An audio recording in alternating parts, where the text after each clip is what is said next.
I'm getting way too comfortable leaving these because I'm like taking a drink and hitting record and just going, I'm going to start talking. You'll listen or you won't. Here's what we're going to talk about today. Helloween. Who knows who Helloween is? Not a lot of you. I imagine those of you who know who Helloween is will watch this and already be familiar with everything I'm going to say. And those of you who don't know who Helloween is won't care enough to listen to this. But here's what I'm talking about today. Here it is. Sorry. We're going to talk about The Keeper of the Seven Keys, Part 2.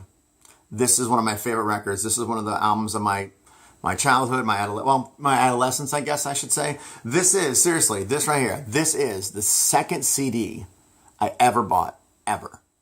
Like, it was, yeah, and I only knew one song. I knew nothing about this band. I knew the one song, and this was the second CD I ever bought.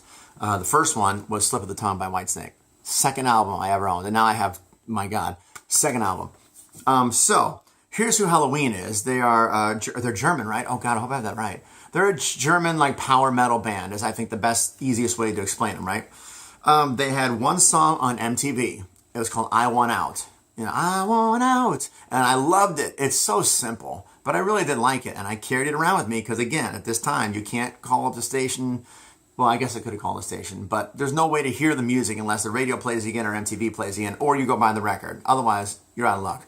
So I had just got my first CD player, and it was like, where do I even start? Like, where do I start in the history of recorded music? What am I going to do?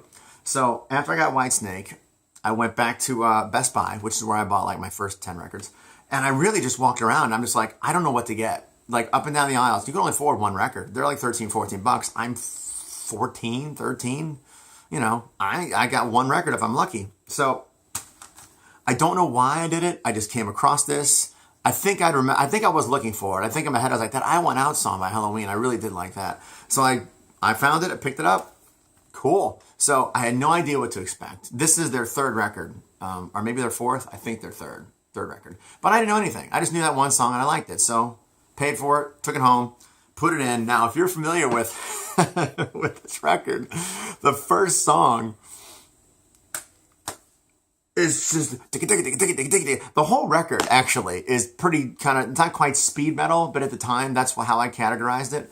But it's pretty aggressive, but yet it's not overly aggressive because it's very polished and very positive and but the first song just took me completely by surprise because all I knew was I Want Out, and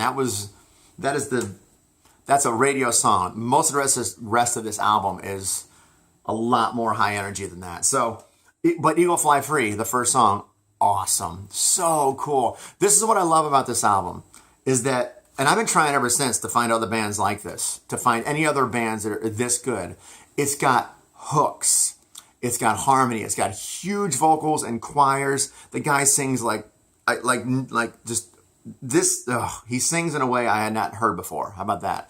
And the songs are very catchy, and the guitars are all in harmony. And I didn't know Iron Maiden. I didn't know the bands that came before this. I had never heard the bands that influenced this band. So in my world, this was the first band like this. This was the first band to have 13-minute songs about dragons. I mean, I never heard that in my life. This was the band that I was like, oh, wow, I didn't know you could do that.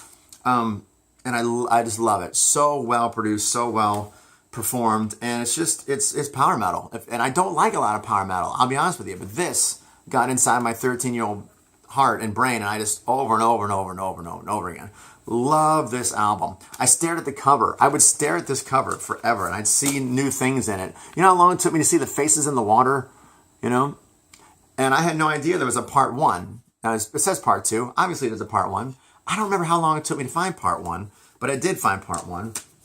There's part 1. There you go. Also awesome. So there you go. I'm not really going to talk about this one too much. I like this one. Everything on here is great, but there's really only 6 songs. There's 6 songs on here. This isn't even really a record because the first thing's an intro. The last thing is just somebody talking over keyboards. There's 6 songs on this. Awesome. I'm Alive is a great song, but it's not. You know what? Let's move on. I shouldn't. Well, yeah. These kind of go together, right? We'll just talk about both of these. So they're both basically the same thing, and they're both amazing. I love this kind of stuff. I don't really know what to recommend to anybody. You either know this band or you don't. I think that anybody who's watching this, anybody who knows me and likes the stuff I do, would probably bring up a couple of these songs and be like, what the hell is this? But I love it. I love it. Have for 20-something years. It's some of my favorite stuff. If anyone has any suggestions for other bands like this, I'm willing. Ed Guy is the closest I've found, but I don't really care for the Ed Guy stuff for some reason. It's just missing something. And I think that's all. I used to play drums to this when I was a kid, but I really couldn't keep up because that's impossible. Is there anything else I want to say? I don't know. Check out the March of Time. I love the March of Time. I don't know. I guess that's it. I've been talking for, look at that, 5 minutes already. My gosh. All right. But you got to put yourself in the headspace of a 13-year-old boy who sees wizards on the cover of a band. It's awesome. Love this stuff. Will never get old. Never get old to me. Love it.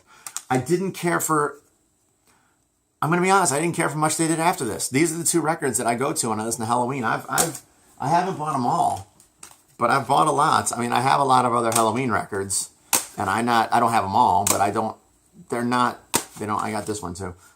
Keeper of the Seven Keys, The Legacy. But it's not, these don't hold up for me. Once Michael Kiske was out, they did not hold up for me. It's basically become the Darius solo stuff now. He writes most of the stuff, and no disrespect, it's just not for me. But these 2, yes. Oh, yes. All right. There's a story of trying to picture 13-year-old Jason trying to buy an album. That's it. Subscribe to the channel. I'll talk about anything else you want me to talk about. I will sit here and just ramble and geek out about music because I love it, and that's what I do. Yeah, if you know anyone who if you know Helloween, share this with anybody else, I guess, and see if we can turn on a few more people, I guess. I don't know. I guess it doesn't matter now, right? It's been 30 years, just about. Oh, my God. All right, thanks for listening. Take care.